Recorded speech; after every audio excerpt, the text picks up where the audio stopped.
Well, there's an old joke among print reporters. Newspapers are the assignment desk for broadcast news.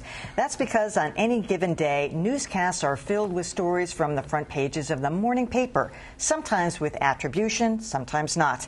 And that recently led one defiant, ink-stained wretch to declare, enough is enough.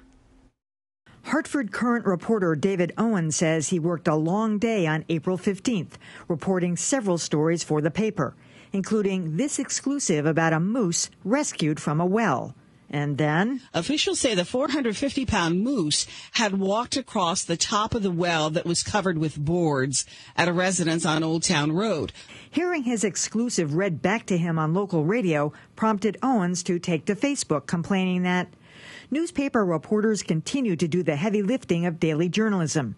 We do most of the digging and most of the reporting of original information, and our competitors on the electronic side rob us blind. He has a point. In most towns, the news agenda is largely driven by newspapers. A case in point was the Boston Globe's front-page blockbuster on Jared Remy's long history of criminal arrests before allegedly murdering his girlfriend, Jennifer Martell. A Boston Globe investigation reveals Martell was just attribution is good practice, but it doesn't address David Owen's central point. Why get your news from a middleman when you can go straight to the source? Guilty as charged. No, we all do it. Everybody. I mean, I think the worst offenders, and I'm not totally laying blame on, are the 24-hour radio news stations, because they got to start early. They get those newspapers. They get it online. I mean, I heard stuff all this week. There was some stuff that was exclusive to the Boston Globe about the Tsarnaev case, and people just take it as theirs because, oh, well, everybody knows everything about the Tsarnaev case. We don't have to attribute this to the Boston Globe when they were the ones who rooted it out. So it happens with regularity. Now, on that Remy thing, most people attributed the Boston Globe because they had so much detail and it was so nuanced. You couldn't just start reading that on the air and claiming it was yours. But, I mean, it's true. Unless it's a breaking news situation or something live unfolding before your eyes, for the most part, even the networks do this. They take it out of the newspapers. They do. And, you know, I don't necessarily want to stick up for radio and TV, but I would point out that it's not at all uncommon for newspapers to take stories from other newspapers without attributing it. And we hear those complaints all the time. So it's not exclusive to broadcast to do this. I think one of the things that I think is kind of funny about this is that when a news outlet uses this stuff without attributing it, you almost get the impression that they don't want to because they want people to think that it's their exclusive. And in fact, surveys of news audiences show they don't really care. They really don't care. They want the news. They're not that concerned about who got it first. You know, be generous and attribute it.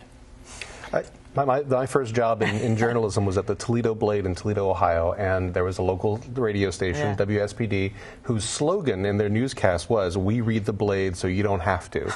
That was what they said at every hour, half-hour newscast. And the newspaper actually sued the radio station to get them to stop, and they did agree to stop doing that. So this is, as you said, it's an age-old question, one that you know goes back to the differential resources. Newspapers have many more reporters than radio stations or television stations. Very few radio stations have any reporters these days.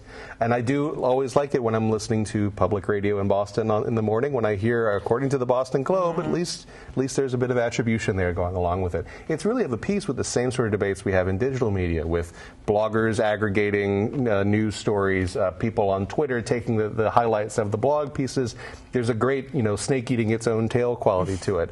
But this is one of the reasons why the fate of newspapers is so critically important, because they are the core reporting force in just about every city in America. I want to amplify what Dan said. I think a lot of people who work at smaller publications, people who I've spoken with over the years, are frustrated when a paper like the Globe or perhaps the Herald doesn't attribute a story that they've taken from their pages. You know, I'm thinking of a neighborhood paper, for example, maybe like the Dorchester Reporter, maybe some other community paper. And if you're small like that, it can be infuriating to see the 800-pound journalistic gorilla in town. But they often do some original reporting they do, on that. Sometimes. You're right. Sometimes they might go back and interview the same people. No, that's a fair point.